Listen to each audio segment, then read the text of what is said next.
Welcome, everyone. My name is Dana Connors, President of the State Chamber of Commerce, and my pleasure to welcome you back. This weekend, we have a very special program. We're not filming from our studios at our office in Augusta. I like saying at our studios because it makes me feel important, like we're sort of big time, but it's also big time for us because we're at the University of Maine. A very special day for us here. Right now, we're at Alumni Hall, which is where the administrative offices are. Our president is, and she's one of our guests today.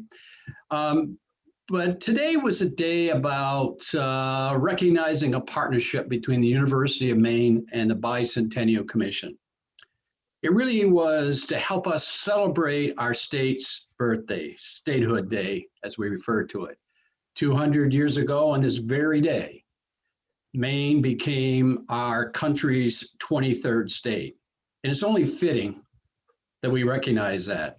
We had planned on doing it last year, but thanks to the good guidance and leadership of our Bicentennial Commission, we said it's important enough to do, even if it's a year late. And today, at the Advanced Structure and Composite Center, it was the unveiling of a very important part of our celebration. It was so impressive to see. It was a 3D printed, custom-made Dirigal star. It was created by the professors and the students at the Composite Center, and is one that I hope they take the full pride of what they were able to accomplish. An incredible feat, and it certainly was so fitting for us to be here today to take advantage of this very special occasion. And speaking of that occasion, we have two very important guests. The chair of our Bicentennial Commission is Senator Bill Diamond, a senator from the Windham area. And we have back this week, by popular demand, our president of the University of Maine, also president of our regional university in Machias. And in special recognition, she is the associate chancellor for research and innovation right here at this campus, but throughout the university systems. I want to thank you both for being on the show today. It's a very special show, a lot to talk about, and I'm going to get started with you, Senator Diamond. We know that last year we got started, but we also have lived with a pandemic that has been very threatening, and to your credit, you and the commission said, you know, something this worthy only comes once every 200 years, and it should be celebrated, such as today was. So let me start with this. How did this very special relationship, and I commend you for it, between the university and the Bicentennial come together? Because the success of it was really on display today. Dana, first off, thanks for having me. It's a pleasure to be here. It's a pleasure to be on the campus, University of Maine, Orono. It's their partnership, which you mentioned, that word is so appropriate in terms of working with the commission through Samantha Warren, who is one of the commissioners, bicentennial commissioners as well. We tried to find the most unique thing we could do to create our time capsule. And the more we thought about it, and this is a thanks to Jason Libby, who's also a commissioner, and his subcommittee, but they worked long and hard coming up with ideas. What might be the most impressive way to demonstrate, one, our university, two, the technology that people have now at this university, which is just phenomenal, to create a star, a 5-star, which is really the North Star of our Dirigo state. It's on our flag, it's on our seal. What better way than to create that through a computer to show the people of Maine just the kind of technology and how far we've come as a state since 1820. And that group, that subcommittee group led by Jason Libby, really spent a lot of time working on details. And we just felt, what a better way to show off all the technology the state has, our university, and to make it unique. And so 100 years from now, when they open up this time capsule, they'll see where we were at that moment. Now, I'm sure there'll be a lot further along the technology line, but we're very proud of where we are now in 2021. Yeah, it certainly is the case. And that brings me to Dr. Fernie Mundy. It must have been of tremendous pride, you being asked for very good reason to spearhead innovation throughout our various campuses here in Maine, and knowing how important innovation is to our future. It must have been a proud moment to stand there today and to be able to be witness to the work of those students and the professors that worked on that. Oh, indeed it was, Dana, and I'm so delighted to be here to welcome you, an alum of the University of Maine, and Senator Diamond, an alum of the University of Southern Maine. Both of you have made enormous contributions to this state, and being all together here on the campus is very special today. And at the same time, your point is perfect. A university like ours, a land-grant university, needs to drive innovation. And that needs to be central to what we do. So we're very honored to be a partner in this particular event with the Maine Bicentennial Commission. Dr. Habib Dagger and his extraordinary team at the Advanced Structures and Composites Center did, I think, a fabulous job memorializing, in a sense, where we are right now in innovation. It's work that involves all of our students, and it involves our faculty and our staff. It involves creativity and new materials designed to serve particular purposes, and all of that's commemorated in the beautiful Dirigo Star. If I may, Dana, because we are on the University of Maine campus, I would like to do our land acknowledgement. We are live streaming from the UMaine campus, and I need to say that the University of Maine recognizes that we are located on Marsh Island in the homeland of the Penobscot Nation, where issues of water and territorial rights and encroachment upon sacred sites are ongoing. Penobscot homeland is connected to the other Wabanaki tribal nations, the Passamaquoddy, Maliseet, and Micmac. Through kinship, alliances, and diplomacy, the university also recognizes that the Penobscot Nation and the other Wabanaki tribal nations are distinct, sovereign, legal, and political entities with their own powers of self-governance and self-determination. And then to come to today's event, just fantastic to be here on this campus to think about the future of our wonderful state. Yeah, I think everybody that was there today would acknowledge that and appreciate for being a part of it. Senator Diamond, I know that there are a number of events that have been put off, but there's an exciting agenda that is in store for the people of Maine. Can you share what some of those events would be? Yes, Dana, you're right. We had worked nearly 2 years, and you were part of that, Dana, so thank you for that. Preparing the events, funding, raising money for the events, and what happened, of course, COVID-19 came along, and so we were pushed out of all of those events. I mean, it just did not happen. But that same determination that brought us to the planning stages of 2020 carried us through to 2021. And we're moving all of those events to this year now, what we're in, and it'll start this summer and fall. We'll finish up late fall. And we're very excited about those events. And I think you'll find, and you know better than most, the kind of work it goes into putting a major event together, such as the Maine State Parade, for one thing. Organizing the tall ships to come up and down the coast. These ships come from around the world. Putting the expo together at the end of this year. All these things take a lot of effort, a lot of time. We'll have another celebration for Statehood Day. And then we'll have a sealing ceremony. That is, we'll seal up the time capsule, and that'll be another one. So a lot of exciting things, Dana and Madam President, and I think, I hope, Madam President, you can join us on some of those at least. We'd love to have you there. Again, we're very proud of the partnership that we, the commission, has had with the university. Yeah, let's go back for a moment, Dr. Farim-Mundy, to where you kind of left off in terms of the role of innovation.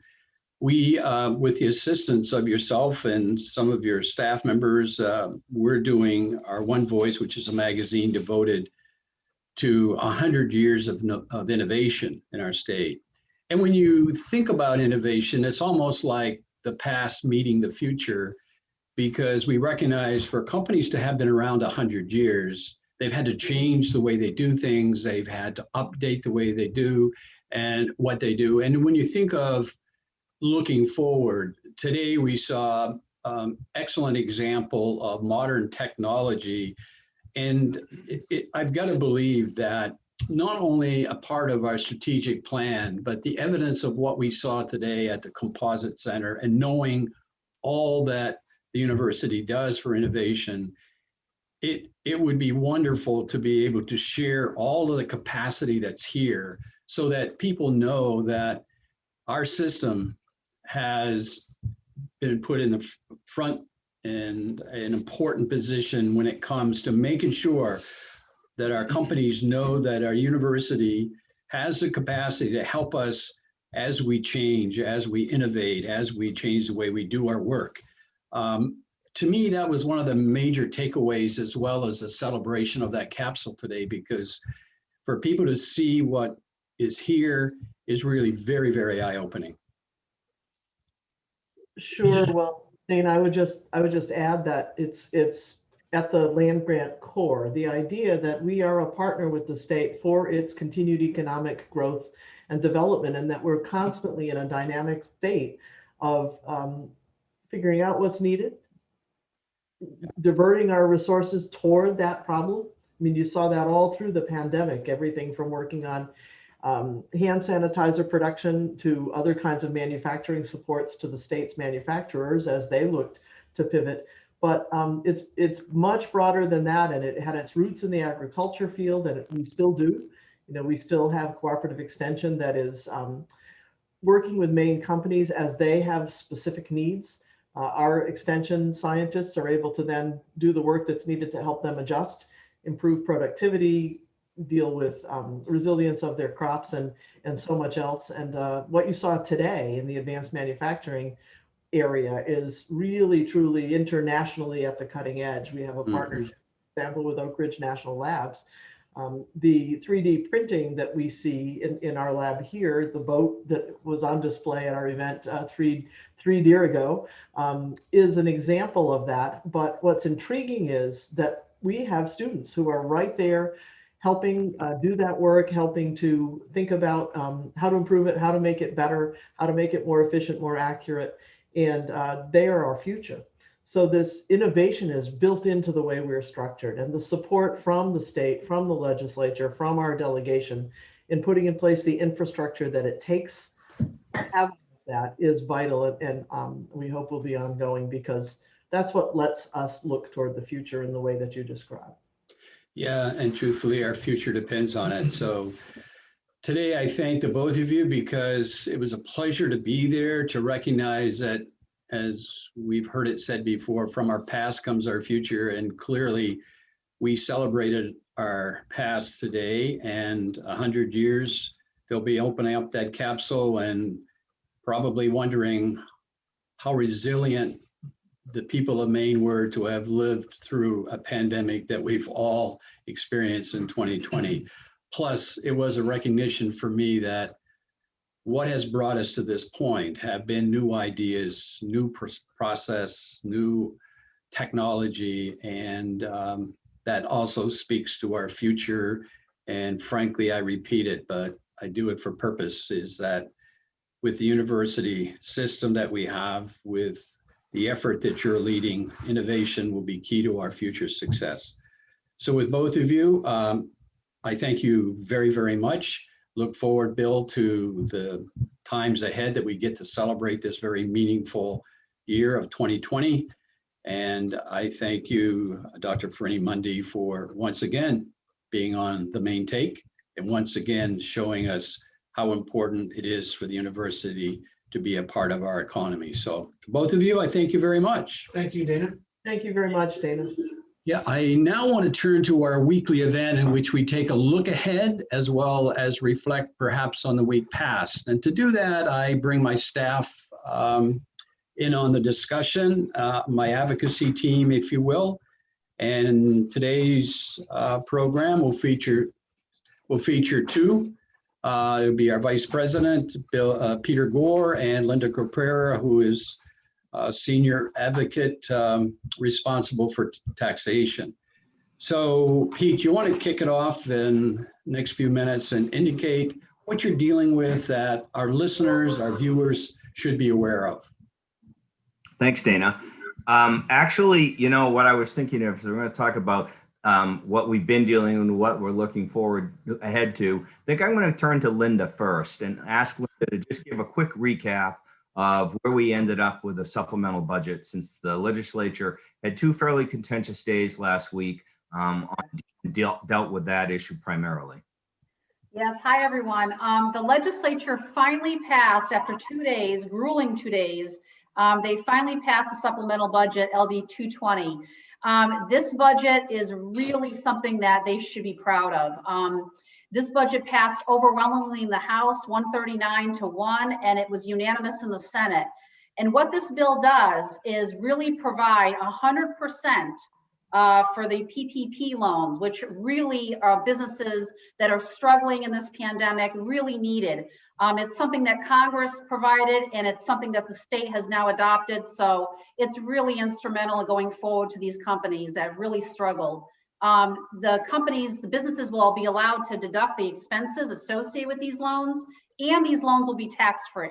So the double benefit at the federal level will be at the state level. In addition to that, there was some other provisions. There was a provision that allowed folks to deduct up to $10,200 of unemployment benefits will be now tax-free. That's huge for workers. It will also, with respect to the foreign-derived intangible income provision, it's a provision that the business community was concerned about. They have taken that out. It's a federal provision that the federal government provides at the federal level, but the state actually took that out of the budget this time. They're going to study this issue, and what this provision does is really, it potentially will impact companies that produce here and export overseas. But the impact was not known, and really wasn't known in any great depth, because it's an income tax issue. So they want to study this issue over the next year, and they have put money aside in case this does impact Maine businesses. They can put that back. So that's huge. Again, we'd love to thank the administration and legislative leadership and Republicans and Democrats on both sides of the aisle who voted for this. It was a historic vote for businesses in the state, and this is going to help small businesses across the state. So Peter, back to you. Thanks, Linda. This is one of those weeks in which the stars and the moon always seem to align, and committees have just bundles of public hearings, and every committee this week has a very busy schedule, and the same for next week. And I know that Ben Gilman, who is sometimes here as well, has a packed hearing schedule and public comments today. For me, I was in the Labor and Housing Committee this morning, but really it's next week as we look ahead. The Labor and Housing Committee will take up two really very important workplace issues for Maine employers. On Monday, they're going to have a public hearing on LD 607.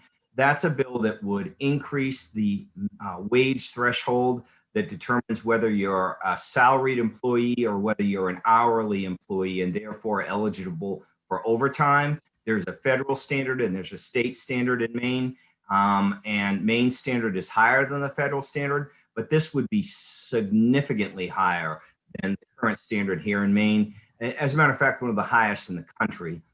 That public hearing is on Monday. We'll be opposing that bill. On Wednesday, there's another public hearing on LD 553. That would eliminate a decades-long workplace workplace provision dealing with employee discharge or discipline. In Maine, we operate under what's known as an at-will standard. This would substitute that for what's known as a for-cause standard. That may not seem like a lot, but it's a significant departure for Maine businesses. Only one other state in the country uses a for-cause standard, and for very good reason, because it ends up encouraging a lot of litigation in the workplace every time someone is fired for misconduct or something like that. So at any rate, we will be speaking before that Labor and Housing Committee in very strong opposition to that bill as well. Thanks to both of you. We bring this to your attention because, and although we've only spoken of really 3 issues, they are very important to the employer and the employee community. And we want you to know that this will be a part of our main take every single week. And we'll be sharing with you 1 or 2 issues that we want to bring to your attention, especially because it probably affects you as well as your employees. But also feel free at any time to reach out to us. As Peter mentioned, and I may have at the very outset, our third advocate is Ben Gilman, who oversees energy, utilities, and workforce, as a hearing this afternoon. But from time to time, they'll be in that position where they won't be able to attend, but we'll make every effort to keep you up by talking of just a couple issues that are front and center, a couple of many, because with 1,200 bills now being printed, it will get busier every single week. So I thank the both of you for being with us. And now I'd like to turn to today's takeaway. As I thought about the presentation at the Advanced Composite Center, it really told me that this is a time to celebrate, a time to commemorate. It's really a time to look, to reflect on the past, but also to reach for the future. It was extremely significant for what it recognized today in terms of our past 200 years, but it also sent a very strong message about future success. I'm sure we've all heard these words more than once. Probably your mother or somebody of that standing would remind you as a young person to keep your eye on this. And that is to remember that yesterday is history. Tomorrow is a mystery, but today is a gift. And they call it the present. Well, when you think about it, yesterday is history. And we know what history is like just 1 year ago. We also know that history teaches us on every example lessons to be learned and how to apply those lessons. And today, we are also witness to something that speaks very vividly to the opportunity that lies ahead of us. The very mystery that those words suggest are minimized by virtue of the capacity and the role of innovation right here at our university. It goes far in assuring the success of our economy to know that they're here to help us, to guide us as a process changes, as products need to be done differently, as technology becomes front and center. I think I said it during the interview, but to me, it was a case where the past meets the future. It's important that it's one of understanding and acceptance. It's important that we understand that changes will come to us in the future just as they have in the past. But it's also the recognition and the acceptance of the role that innovation plays. That cutting technology not just preserves the past, it also predicts the future. So that when change happens, it won't be seen as a threat. It'll be seen as an opportunity. That is our takeaway for today, for this week's program. I thank all of you for being a part of our day. And even though we started late, we're probably ending a little late as well. So we thank you for your patience. We thank you for being a part of the Maine Take this week and every week. And you know what? We hope you take care of yourself and you take care of others as well. That's it for today. Take care. See you next week.